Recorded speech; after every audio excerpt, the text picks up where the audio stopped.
how vast is space? How many stars, how many galaxies are we talking about there? Just so people can understand how expansive everything outside of Earth really is. Let's start with our solar system, right? There's a sun, one star in the middle, and there's planets. Starts with Mercury all the way to Neptune, and there's a lot of small planets out there with Pluto and so forth. So if you manage to pull the camera back, the next big unit is a galaxy. Our galaxy is called the Milky Way. There's between 300 to 400 billion stars in there. So you basically say, how many galaxies are there? Well, I'm going to give you the answer. The answer is another 300 billion galaxies. And in light that, if we could put a telescope up there, just arrived, it left that galaxy 10 billion years ago, 13 billion years ago, 5 billion years ago. And so there's thousands of galaxies in that space. Today, I'm speaking with Dr. Thomas Zurbuchen, who is the Associate Administrator at NASA Science. He actually just stepped down from this role after leading NASA Science for over 6 years, and he's behind many of the recent space initiatives over the past few years, including the Mars Lander InSight and the James Webb Telescope. I've always been fascinated with space, so this is really a fun conversation for me to have. When I was younger, I had a small telescope, I had space books, and I was really, really obsessed with space and with astronomy. So I was very, very excited to speak with Dr. Thomas Zurbuchen today.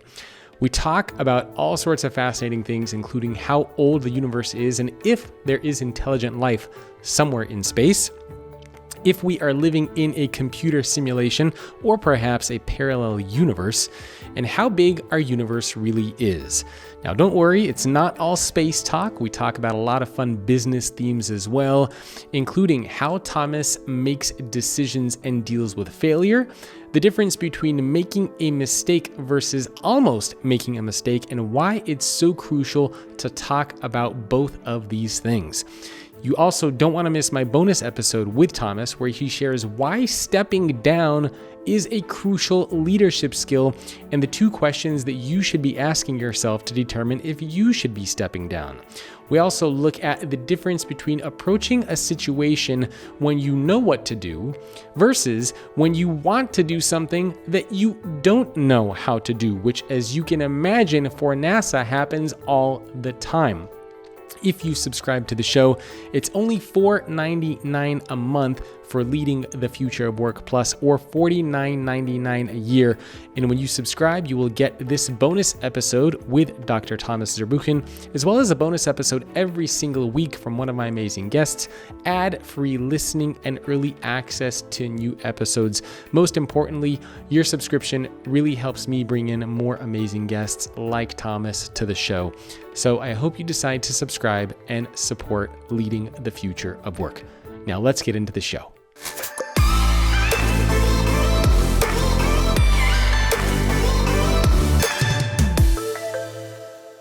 Thomas, thank you for joining me on the show. So glad to be here. So first question for you, maybe you can give a little bit of background information about what you do and the organization that you work for and represent, because I've had a lot of really interesting guests on the show, but I don't think anybody quite like you yet. So if you can give us a little bit of background information about you and I guess your company, as you could say, that would be great. So I'm what they call Associate Administrator for the Science Mission Directorate. That's another way of saying I'm the head of science at NASA. So as part of that, I'm running close to a third of the agency, a little bit less than a third of the entire agency, and basically everything that encompasses science missions. So you look at them, there's 140 or so missions. The big ones you may know, the Hubble Space Telescope, James Webb Space Telescope, the Perseverance Lander, but then also missions that are, all the way to the Voyagers that were launched in the early 70s, and Earth science missions. So what our organization does is both running those missions, deciding on which ones are the next ones, but also then supporting the research and analysis and technology programs that both analyze the data from these missions, but kind of develop the technical foundation for the next missions. Yeah, that's a it's a pretty cool job to have. And how many employees are you responsible for, and how many are at the company? So here at headquarters, overall, at NASA headquarters, we have close to 400 who are just basically kind of, if you want the leadership team, if you looked at everybody who's kind of in kind of that we're supporting and that are matrix to it in our programs, it's closer to 10,000. Wow. Well, I thought we could actually get started first with some non-business questions because I'm when I was younger, I was very fascinated with space. And the other day, actually, my wife and I were laying outside and we were looking at constellations and trying to point things out. Um, so I'm really interested specifically, obviously, the James Webb Telescope received a lot of attention lately, and I saw some interviews that you did fairly. I think recently over the past few weeks, where you talked about that light from the James Webb Telescope uh, was received over 13.1 billion years ago. Is that true? That's absolutely true. Some of them even earlier. Yeah. Wow, that's crazy. So does that give us more context around how old the universe actually is? Older than we thought? So we know quite accurately how old the universe is, and frankly, we figured that out from spacecraft that NASA built. They're no longer operational right now, and actually got Nobel Prize, one of them, our NASA colleague. And so the way we do that is really look, if you want, at the leftover sound, kind of the echo of the Big Bang, which is the background radiation that is out there and really is imprinting, if you want, kind of the fingerprint of the Big Bang, which is at 13.8 billion years ago. So that's kind of the beginning of space, the beginning of time. It's crazy. Is where that is. In the meantime, the universe has been expanding and has been expanding kind of at the way that, frankly, keeps surprising us.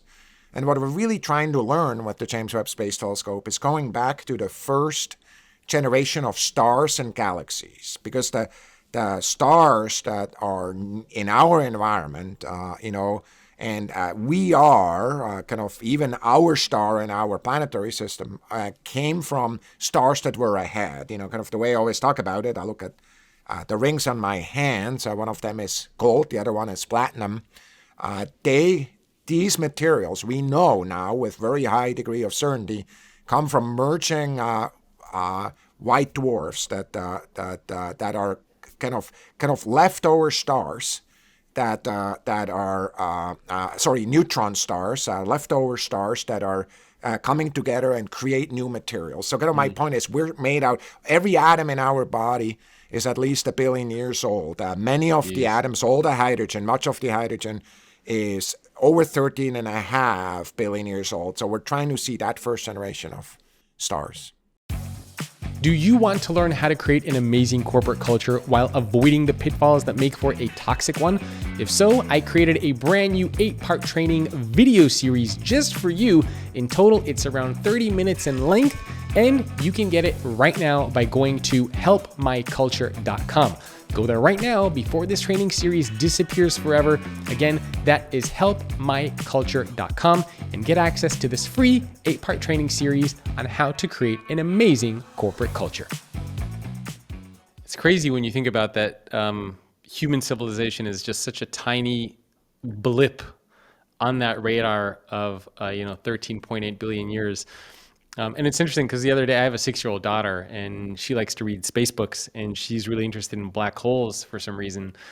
And the other day she was just asking me, like, Daddy, what if there's a black hole in my room and we all get sucked in there and disappear? And I have to like calm her down and tell her that she's not going to get a black hole in in her bedroom while she's sleeping. But what attracted you to science and to space, and how did you get involved in this realm? Yeah, it's a really good question, and of course, it's a very highly personal one. I grew up, you hear from my accent, in Switzerland, in the Swiss mountains, in a really small village, a small farm village. And frankly, for me, the sky was really a place I like to look at. It was it's beautiful, it's wonderful. The more you read about it, the more beautiful the night sky gets. The more you observe it, the more amazing it gets.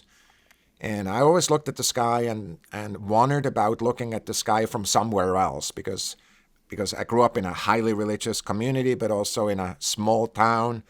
I really always knew I wanted to move away, both emotionally, but also geographically move away. So for me, the night sky was always the place that was kind of the anchor, from moving me away. So I started being excited about it. I took over the library, I think in 5th grade, and just started to read some of these science, sections from left to right, including physics books, and never really had the confidence of being able to study that. But I was encouraged by a teacher finally, after being discouraged a number of times, to go study science, which is what I did, and that's how I became an astrophysicist. Interesting. So I love that it was a teacher who encouraged you to go into that field, and ultimately, I guess you could say changed and shaped your life, right? Because had she not done that, or he not done that, you probably wouldn't be in the space that you are. But how much of this was about curiosity? I think a lot of leaders out there, curiosity is something that we talk about quite a bit, but I don't think we spend enough time actually cultivating. So what does curiosity mean to you, and how important was that in your career trajectory as you became, one of the top executives at NASA?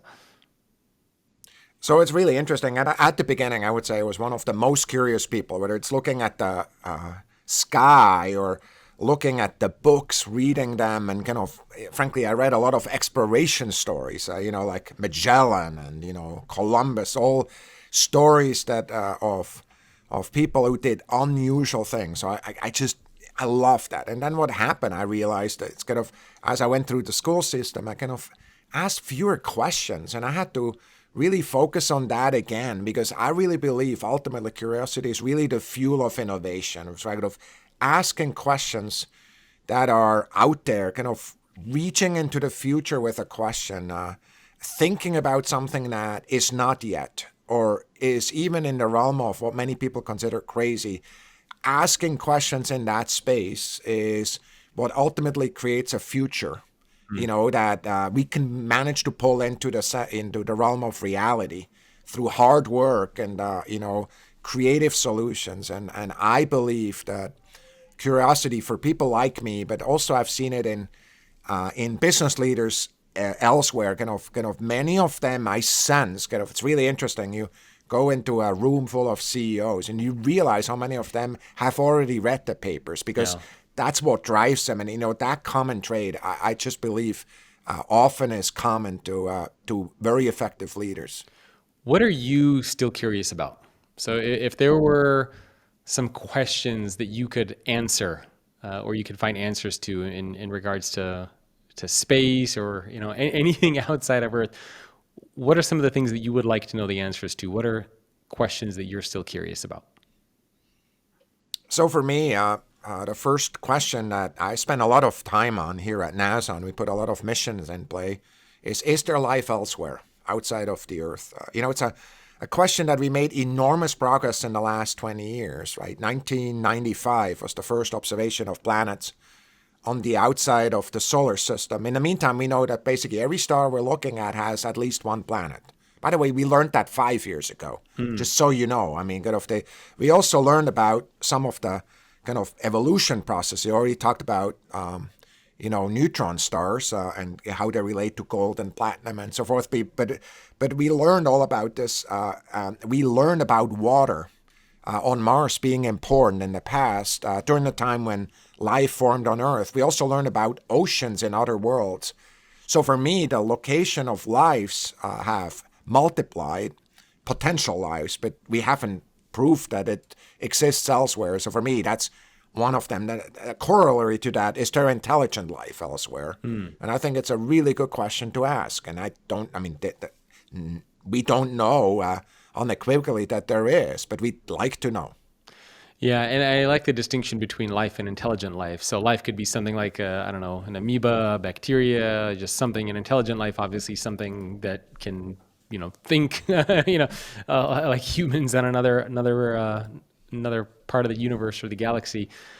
What does your hunch tell you? Obviously, we haven't proven that intelligent life exists elsewhere, but deep down inside, if somebody were to ask, what do you think? What do you internally feel about that question? What would your answer be? So relative to life in general, I think it's a matter of, I believe, I cannot prove that, it's a matter of when, not if, there's life elsewhere. We just need to go find it and prove it to ourselves. And I feel, frankly, the same way about intelligent life. I just really having a really hard time, and I think Carl Sagan said it right in his book Contact, right? It would be an awful waste of space. See, the universe is even bigger now than when Carl Sagan left this Earth, relative to what we are understanding. And the images on James Webb, like there's many more early galaxies than we ever thought. And so for me, it would be hugely surprising if we were the only ones. Can you give us a little bit of context around it? How big is space? So we have galaxies, we have universe, but and even sometimes I use that interchangeably without knowing the difference between a universe or a galaxy. How vast is space? How many stars, how many galaxies are we talking about there? Just so people can understand how expansive everything outside of Earth really is. Yeah, so let's start with our solar system, right? There's a sun, one star in the middle, and there's planets, start with Mercury all the way to Neptune, and there's a lot of small planets out there with Pluto and so forth. In that system, these few planets, they fit on two hands, right? The ones with names. There's probably 6 or 7 locations where potentially life could exist because there's standing water or they used to be water like Mars, okay? So there's one star. So if you manage to pull the camera back, the next big unit is a galaxy. Our galaxy is called the Milky Way. There's between 300 to 400 billion stars in there. Oh my God! So basically, so it's a lot of them, right? And then so that's one. By the way, each one of them has at least one planet. We already proved that, probably more. And so that's how many times just in our own galaxy life possibly can evolve. So you basically say, how many galaxies are there? Well, I'm going to give you the answer. The answer is another 300 billion galaxies. Wow. But let me give you the answer different. Take a straw, a drinking straw, and point it to the darkest place in the sky. There's no star there. It's just this dark with your eyes. If you had a telescope like the James Webb Space Telescope in that little space, another way of doing it is put a grain of sand on your finger and put it up into the sky. Whatever you cover, in that are thousands of galaxies, all the way land up in time, and light that, if we could put a telescope up there, just arrived. It left that galaxy 10 billion years ago, 13 billion years ago, 5 billion years ago. And so there's thousands of galaxies in that space. So again, it's hundreds of billions of galaxies. Each one of them, hundreds of billions of stars. So you mentioned Pluto. And that's one universe. That's one universe together. And the question is, are there many universes? And frankly, we're arguing about are there universes that are parallel, that are there. For example, we see so much matter, but very little antimatter. Where is all the antimatter? Is there an antimatter universe? So we're having discussions about it. So there could be many of those. We just don't know, and we can't prove it at this moment in time. You mentioned Pluto, right? Pluto got demoted from being a planet, right? Yeah, so Pluto is a dwarf planet. You can call it a planet. I'm not offended by it. But the way, this is one of those things, suppose we knew everything we knew today, would we have called Pluto a planet? And the answer would be, why would we call it a planet? There's so many other bodies that are similar in size and so forth. Perhaps we call all of them planets, but, and I usually get really uninterested in labeling things. Yeah. It's beautiful as it is, no matter how we call it. So how far out exactly can we see? So obviously the James Webb Telescope, I think that's the telescope that allows us to see the farthest. And so how far out are we talking about as far as our ability to see, like the images that we're capturing from the James Webb Telescope? How far out are those images, those galaxies, those planets and stars? So I'm going to use the dimension of time, because that's easier to talk about than the dimension of space, because otherwise I need to talk about warped space, which, so even though it's a much farther than you would have guessed. Yeah. Because space has expanded in the meantime.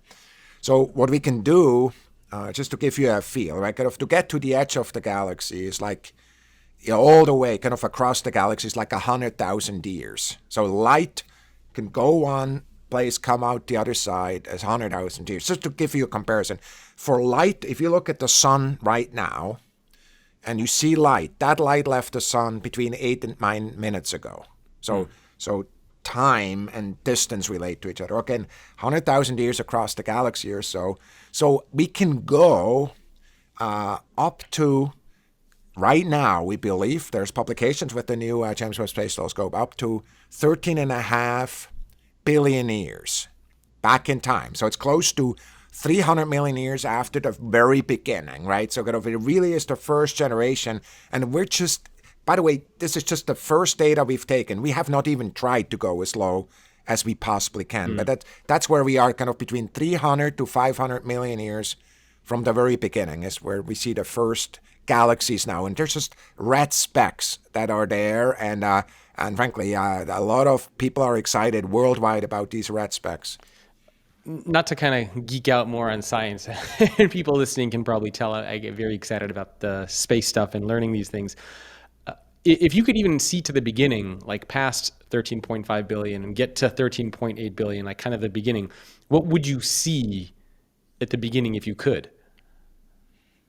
So what you would see at the beginning is an enormous release, kind of a ball of energy that releases into space, kind of as a ginormous release, kind of minutes after that, that energy, kind of in many kind of high energy particles would form into the first atoms. Tens of minutes later, the first atoms, especially hydrogen, helium, kind of very light atoms will form. And it's that basis, together with some contributions we call something we don't really understand fully, and not to scare your little daughter, but the dark matter is what that material is called. That it's gravitationally also there. It's there at the beginning. And by the way, the theories that are out there based on Webb, the first Webb observations, there's some theories and a very narrow type of theories that is gaining some updraft, which has not been proven. But it actually says that actually as matter forms early on, there could be very small black holes. Black holes that are generating much early. So dark matter in this model would very much be focused on black holes. So there may be a black hole in the solar system somewhere, right? So it's a smaller one. Yeah. But not in the room of your daughter. But you get the point. Kind of a lot more abundant. Black holes are usually in the center of galaxies, but it may very well be that black holes were there first and then galaxies. So there's stuff we know and stuff we don't know. All of it happens in the first 10, 15 minutes or so, and then after several 100 million years, stars form as the matter falls onto each other and start lighting fusion. Yeah, that would be amazing to see as far as images with the telescope. I'm sure that would change the history of science forever. There's also been a lot of talk. Some people say, we're living in a computer simulation. Maybe there's parallel universes. When you hear those types of things, do you think that there's any possibility for those scenarios as far as parallel universe? This is just a computer simulation, or do you kind of just laugh at that and say that's just crazy?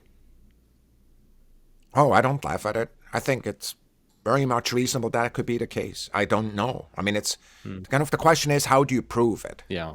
I think it's, look, what we're doing, like the question is, what's reason when we think about nature, right? Everything I just told you that we know today about the early universe, if we had that discussion 100 years ago, people would laugh me out of the room. And we've proven these things, right? We've proven these things. Some of these things we've proven. Even I did my PhD in the late 90s. The models that we had is up to 100 stars. In 100 stars or so, one of them will form planets. Absolutely wrong. Every one of them, on the average, will form planets, right? So it's so the thing is, like, we're learning kind of what's really important about the difference between science and some other belief systems, right, is we keep learning, and there's things that now are correct that used to be wrong, or they're now realistic that it used to be crazy. And so for me, when somebody comes up with hey, we may be in a simulation, or hey, there's other universes, first of all, the models look quite promising for some of this stuff. String theory and other models. But I can't prove it. So it may be in the realm of, it's a little bit crazy or not clear, but with the right experiments, like somebody may sit on the phone with somebody else 10 years from now, and it's like, well, everybody knows that today. Yeah, that would be quite shocking. I'm sure a lot of people listening to this are like, what? How could it be possible that we're in a computer simulation? Some of the stuff is just mind-bending. Some of us are just trying to get our pants on in the morning, let alone thinking about that we're in a computer simulation.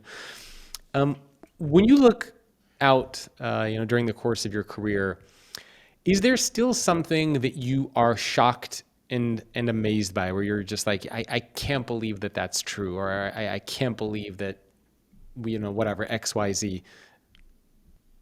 Wow. There's many of those, right? For me, that I think every time we look at nature, every time I look at that, I'm frankly puzzled by its and astonished by its beauty. It takes my breath away. Yeah. Especially if you have a new telescope, we look at it. When we land somewhere on Mars and we look around, right? And it's like, it knocks your breath out of you. It's so incredibly beautiful. And there are some things that, if you think about it, like, why would that be? Like, why would the whole universe, as far as we know, have the same atomic building blocks? Hydrogen, helium, carbon, oxygen, iron, everything in between, uranium. Like, why would the whole universe have that, right? In many ways, as beautiful and as complex as it is, it's also enormously simple. It's like a Lego set. It's an incredibly beautiful universe made of very simple tools. And so for me, I think that's mind-boggling, right? Yeah. For me, that's what's beautiful about the universe. It's not just that it has all these structures and, has these time dimensions that blow your mind, but it's also, at some level, remarkably simple. So it blows my mind. It's good. I think quite a lot of time about just this, and the question is life inevitable, or is there a fragility to life, right? So in other words, will we find life anywhere? It's just a natural consequence of the physical and chemical world that is everywhere that we now know, or is it its own thing, that a much higher threshold to get to? So for me, those are the things that I would like to know, and that keep me awake at night, just because I think they're questions we're at the verge of solving. Yeah. I want to shift gears a little bit to talk about something that you mentioned in an interview that you did, and that is this idea of separating making a mistake from almost making a mistake. And I thought perhaps you can give an example of both of those and why it's important to differentiate between those two. And I suppose for you, it literally comes down to a lot of life and death situations, but also perhaps you can apply this to leaders inside of organizations as well, and why they should be thinking about this concept of mistake versus almost mistake, and why we should even be talking about this to begin with. So you could ask, why is aviation so safe? Because it does not take many mistakes to take a plane out of the sky. Like, if you really think about it, it does not take many mistakes. And frankly, the time of aviation is full of tragic disaster with the debris fields. Why is it so safe? I think the most important idea that was put to bear, and of course NASA was involved in it somewhat, but it was done elsewhere, is basically saying, if a pilot sees an almost mistake, wow, we got really close here and we just caught it. Besides, if there's not any kind of, the pilot was not drunk, or, some kind of disregard of regular kind of normal norms, if they immediately tell a common position, the FAA, that occurred, they will not be prosecuted. So they're motivated, in other words, to immediately talk about almost mistakes. That itself had an enormous consequence, because if you look at those almost mistakes, see, the difference between a mistake and an almost mistake, a disaster and an almost disaster, it's basically the same. They just ended up on two sides of a line. That almost is arbitrary. And if you solve the problems that create the almost mistakes, the almost disasters, you solve the disasters many times also. And so for me, what is absolutely critical as a leader is to have an organization where almost mistakes, almost near misses, get used to improve. So really taking those states like, wow, we never thought that these things together could create an opportunity for massive debacle, which, like, we never thought of that. Like, talk about it. Because surely it will happen again in some other, in some other configuration. And dealing with almost mistakes, taking them seriously, not punitive relative to the people who created it, but really as opportunities of learning, I think can have some of the most important positive consequences for the entire system. Do you have an example of an almost mistake at NASA that you had to go over? Oh, we have both real mistakes and almost mistakes. Yeah, right? maybe you can share both. Yeah. So, and I'm going to share a really stupid one, right? Because what many people think, we're failing on E equals mc squared stuff, right? Complex, contextual thing. One of the mistakes that occurred in the James Webb Space Telescope just before we were ready to go into test is that we realized in acoustic tests, so if you need to survive a rocket on the way up, right, you need to survive noise. So we put in an acoustic test. So basically, think of a tremendous rock band with a lot of loudspeakers at the hardware. What happened is fasteners, tiny little fasteners, started falling off of it. It's like, why does that happen? And of course, if you've ever fixed a bicycle, you realize that you need to lock the screws, the fasteners, right? If you don't tighten enough, you go down the gravel path and the first screw falls off because you shake it loose, right? The fastener release. So in this telescope, which was close to $8.5 billion in cost at that point, we had not locked the screws. Jeez. How did that occur, right? So it's a mistake that happened. Somebody solved a secondary problem, inducing from the top a process change. Frankly, they didn't want to scratch a foil and basically cut off the tips of the fasteners in a process, frankly, if somebody read it with an open mind, it's like, wait, they're not locking then. And of course, what happened, see, it's not just one mistake. So that was a process mistake. I'm sure what happened, I cannot guarantee that because I was not in the room. A technician was attaching those fasteners and said, wait, they're not locking. Turn around to the manager and say, hey, they're not locking here. What do I do? The manager says, shut up and tighten it because the process is correct and we're short on time. Right, so it's what I'm doing is, of course, amplifying and kind of making a caricature out of a discussion that happens if you're not taking seriously what is there. So that's a mistake, right? So kind of a tiny mistake, massive consequences. That mistake cost the taxpayer $150 million. Wow. So I was devastated when we found it, right? And of course, what we had to do to fix it is really focus on the culture. By the way, this is all matter of public record. People can go look at the descriptions of that. We came clear, talked to Congress about it. But that's a mistake, simple, huge consequence. So almost mistake. There's a famous almost mistake related to entering Venus's atmosphere in an early mission that went there. And basically what happened is what you want to do when you hit the atmosphere, you want a switch to let the parachutes out. Mm-hmm. So basically, when you hit it, when you brake, it's almost like the shock, the seat belts in your car when you go forward, right? It basically wanted to kind of have something happen, right?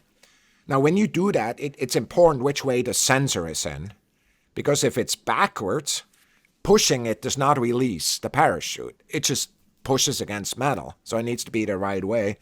There was this famous story with a technician that basically work during shifts. This is really kind of when you put the spacecraft together, it's shift work, 3 shifts off, and really tired people. He puts it in, the switch, and he basically goes to sleep. And he comes back the next morning and says, hey, I put the switch in backwards. And the mission assurance person is like, oh, here's all the paperwork. You signed and 3 other people signed that you had it the right way. He says, no, I know I did it backwards. And he did not go away. People yelled at him. It's like, and it propagated up. He did not move. Like it propagated up, and all of a sudden, kind of a high enough level, they said, go check. So they ripped away the solar protection foil that was on top of it, and sure enough, he had it done backwards. So see, both are stories of the same thing, which is kind of mistakes happen in the organization by people who either pay or do not pay attention, who are either empowered to speak up or not empowered to speak up. And so both, in many ways, they're both the same story. One of them turned out well, the other one didn't. How do you create that kind of a culture where not only people can speak up, but leaders are receptive to it? And has that ever happened to you where somebody said, hey, Thomas, that's not correct, and you had to take that feedback and say, you're right? Oh, it happened to me many times. And I think it's really important as a leader that we're modeling that really carefully. So, I mean, in our team, in our leadership team, you don't know me, but I'm pretty opinionated. I'm not patient. I make quick decisions, and sometimes I don't listen to the end of the sentence before I jump to a conclusion. And what I really need people on my team is to say no. And there's specific, my deputy, when I hire my deputy, I sat her down and basically said, your job is to say no to me. And it's not some kind of fake reason. I've observed, I told her, that in every leadership team, if I had somebody who says no to me, we're better as a team. So it's not that I want to take away my impatience. That's sometimes a huge strength, especially if you're in a bureaucracy. Yeah. Make decisions. Don't just stand around. But I want somebody to say no if I'm wrong. And that happened many different times.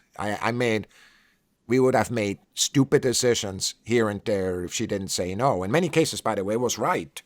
But there were certainly decisions that. And so it's really important to propagate that down. Be really clear. I actually, with James Webb Space Telescope, after we found these mistakes, I actually addressed the whole workforce. So did the companies. We retrained them, basically created kind of an open process for suggestions that, hey, I worry about this, deposit it. We rewarded it. So you become an organization that deliberately looks for input as opposed to stifles it. Remember to go to helpmyculture.com if you want to get access to my brand new 8-part completely free training series on how to create an amazing corporate culture while avoiding the pitfalls that make for a toxic one. Not only will you hear from me, but you will hear from best-selling authors including Daniel Coyle, who wrote The Culture Code, and Aaron Meyer, the best-selling author of The Culture Map and No Rules Rules. You will also hear from Mark Randolph, the first CEO of Netflix, and Jim Heppelman, the CEO of PTC.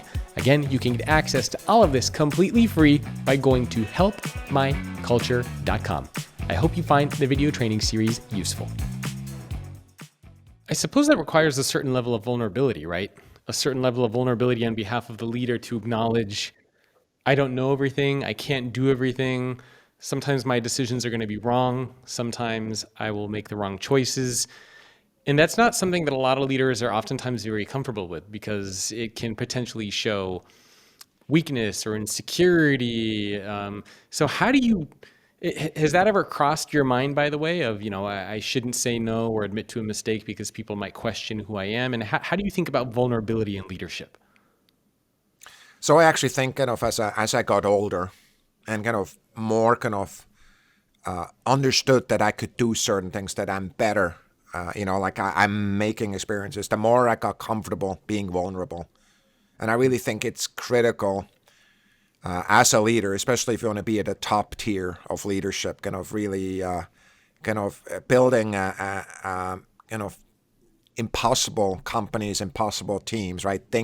Teams that really reach, to have that ability to listen. There's very few people, and they may exist, right, that that do not need that because they just have this kind of uber drive. I'm basically a normal person like everybody else, right? Kind of certainly at the 99th percentile I am. I may be a little bit better educated than others, but the point is, like, I would rather work on the best idea, not my best idea.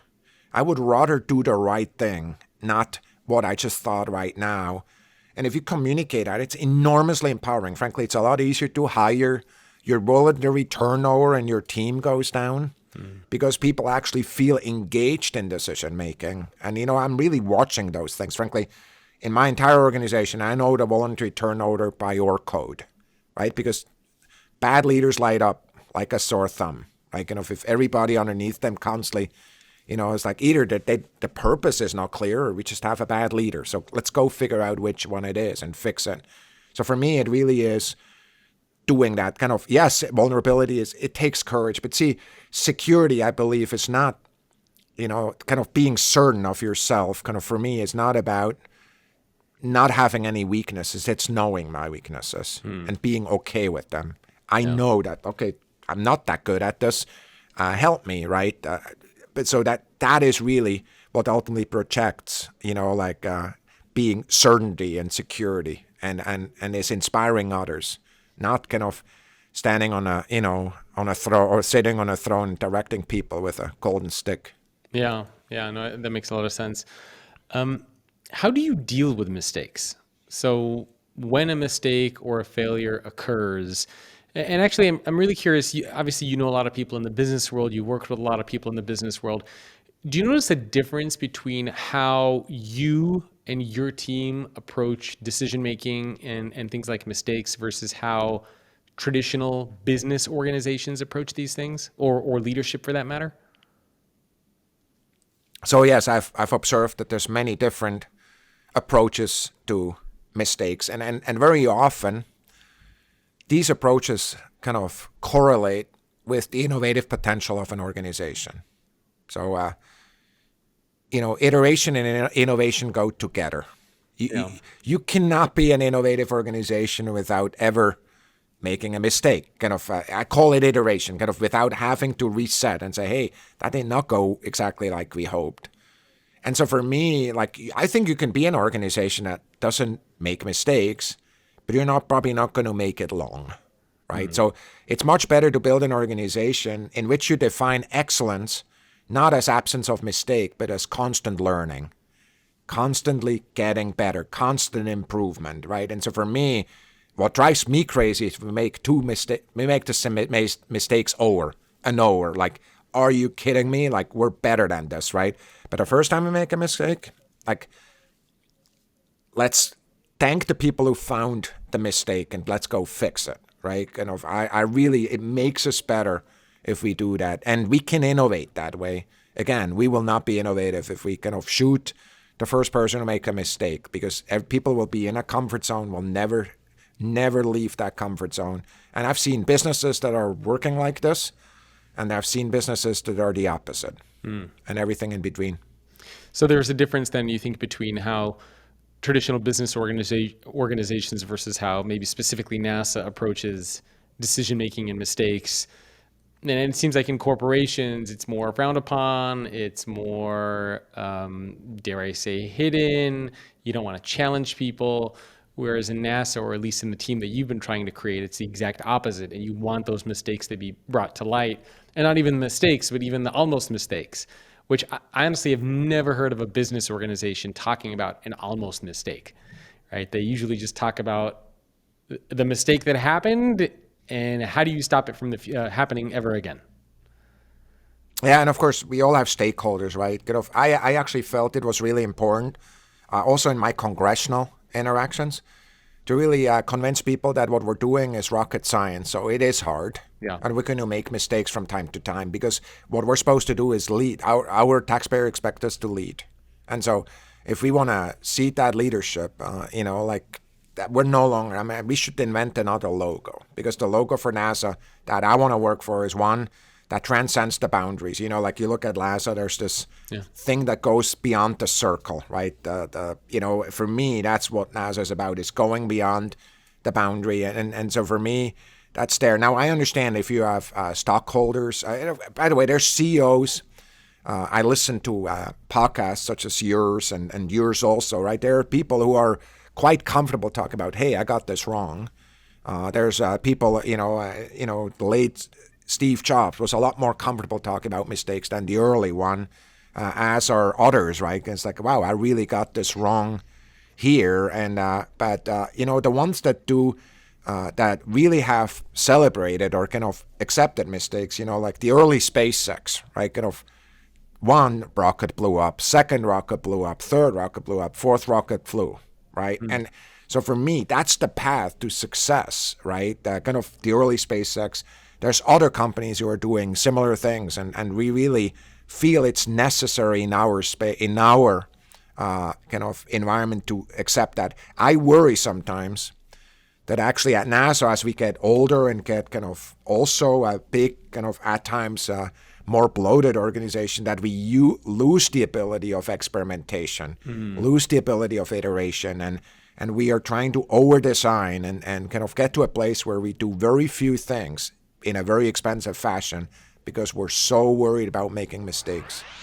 You don't want to miss the rest of this conversation with Dr. Thomas Zurbuchen, where he talks about why stepping down is a crucial leadership skill and the 2 questions that you should be asking yourself to determine if you should step down, and also the difference between approaching a situation when you know what to do versus approaching a situation when you want to do something but you don't know how to do it. It's only $4.99 a month, or if you want to save some money, you can subscribe for the entire year, $49.99 for the year. You'll get access to a bonus episode every week, early access to new episodes, and ad-free listening. And of course, it really helps support the show and allows me to bring in more amazing guests like Dr. Thomas Zurbuchen. So I hope you decide to subscribe, and I'll see you next week.